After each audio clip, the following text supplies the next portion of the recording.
Je suis Jean-Louis Desnord, je suis rédacteur en chef adjoint à Charlie Hebdo et je réponds aux questions des élèves du lycée Joséphine Baker.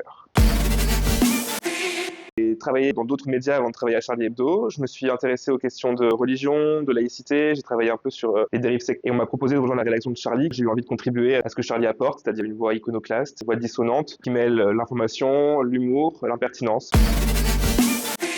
L'esprit Charlie, c'est de refuser de respecter les choses sans les comprendre. C'est la capacité à interroger toutes les icônes, c'est-à-dire tout ce que les gens peuvent considérer parfois comme sacré. Ben nous, on va quand même aller l'interroger, on va quand même aller le bousculer pour essayer de comprendre.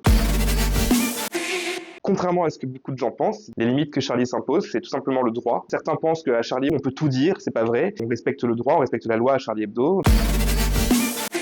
C'est un peu fou parce que la rédaction, c'est un peu des gamins. C'est un peu une cour de récré à Charlie Hebdo. Cette cour de récré, elle est très protégée. On est protégé par des services de sécurité. On est dans un lieu qui est secret. Il y a cette espèce de dissonance entre à quel point l'équipe peut être légère parfois, à quel point on fait des blagues et à quel point le lieu est chargé de dispositifs de sécurité. Donc ça peut être un peu impressionnant quand on commence. L'autre élément important quand on commence à bosser à Charlie Hebdo, c'est la mémoire et l'histoire du journal. Et il y a la mémoire des disparus. C'est le plus possible de respecter ce qu'est le journal, son identité. Continuer à être iconoclaste, continuer à être drôle.